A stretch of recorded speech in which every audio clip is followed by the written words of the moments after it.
পোনপ্ৰথমে আপোনালোকৰ জৰিয়তে সঁচাকৈ নলবাৰীৰ এটা হৃদয়স্পন্দন এৰিয়া হৈছে জাপাৰকুছি আৰু জাপাৰকুছিৰ উদীয়মান যুৱক যুৱতীসকল হৈছে সংস্কৃতিবান যুৱক যুৱতী।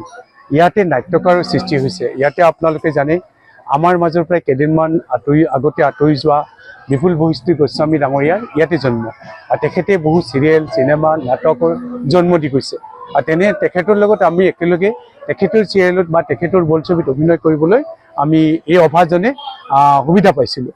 ঠিক তেনেধৰণে তেখেতৰ কনিষ্ঠ ভাতৃ ৰাতুল গোস্বামী ডাঙৰীয়া আৰু ৰাতুল গোস্বামী ডাঙৰীয়া আজি এখন ইয়াতে জীৱন বাটৰ কেঁকুৰি নামৰ নাটখন ইয়াতে মঞ্চস্থ কৰিবলৈ তেখেতৰ ইয়াতে নাট্যকাৰ নাটখনৰ পৰিচাৰি কৰিছে ৰচনা কৰিছে।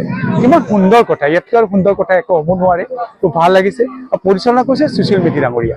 তেখেতৰ অভিজ্ঞ পৰিচালক নাটকৰ আয়ুমান নাটৰ এই নাটৰ খুব ভাল পৰিচালক। তেখেতৰ অভিনয়ত সুশীল মেধিৰ অভিনয়ত মই নিজে অভিনয় কৰি পাইছোঁ। তেখেতকো মই ধন্যবাদ জনাইছোঁ। আৰু আপুনি এটা কথা হ'লে মই কেনে পাইছোঁ, মোৰ নিজৰ ঠাই নলবাৰী জাপাৰকুছি, নিজৰ ঘৰখনত জানো কোনোবাই বেয়া পাব? নিজৰ ঘৰখন অতি মধুৰ, সৰ্বাংগ সুন্দৰ আৰু নাটখনো এখন সৰ্বাংগ সুন্দৰ নাট যে হ'ব আজিৰ এই পৰিৱেশে তাৰ উপলব্ধ কৰিব পাৰে। সেইখন মই ভাবোঁ খুব সুন্দৰ। আৰু উঠি অহা প্ৰজন্মৰ কলা কুশলীয়াতে অভিনয় কৰিছে অভিনেত্ৰীসকলে, যুৱ প্ৰজন্মৰ আজি সংস্কৃতৰ ফালৰ লগত জড়িত থকাসকলে, আমাৰ বিকাশ হালৈ ডাঙৰীয়া ইয়াতে আজি আপোনাৰ মিউজিক দিছে। ইয়াতকৈ ভাল কি হ'ব পাৰে? সেইকাৰণে সৰ্বাংগ এখন নাটক হ'ব আৰু মোৰ আহিও ভাল লাগিছে। মই খুব সুন্দৰ কৈছোঁ আৰু মই সন্তোষ লভিছোঁ ইয়াতলৈ আহি। হয়, আপুনি ঠিকেই কৈছে।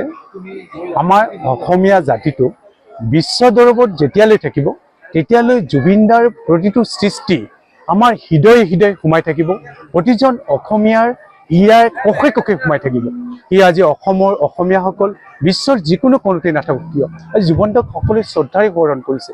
আমি অসমীয়াবাসী, বিশেষকৈ আমাৰ জাপাৰকুছিবাসী, বিশেষকৈ আমাৰ নলবেৰীয়াবাসী এই ব্যতিক্ৰম নহয়। আমি জুবিনদাক শ্ৰদ্ধাৰে সোঁৱৰণ কৰিছোঁ আৰু জুবিনদাৰ ন্যায়ৰ কাৰণে আমি সকলোৱে একেষাৰে কৈছোঁ জুবিনদাই ন্যায় পাওক। আমি জুবিনদাৰ ন্যায় বিচাৰোঁ। যিকোনো খবৰৰ বাবে যোগাযোগ কৰক 7099017330 লগতে 7099017110 নম্বৰত।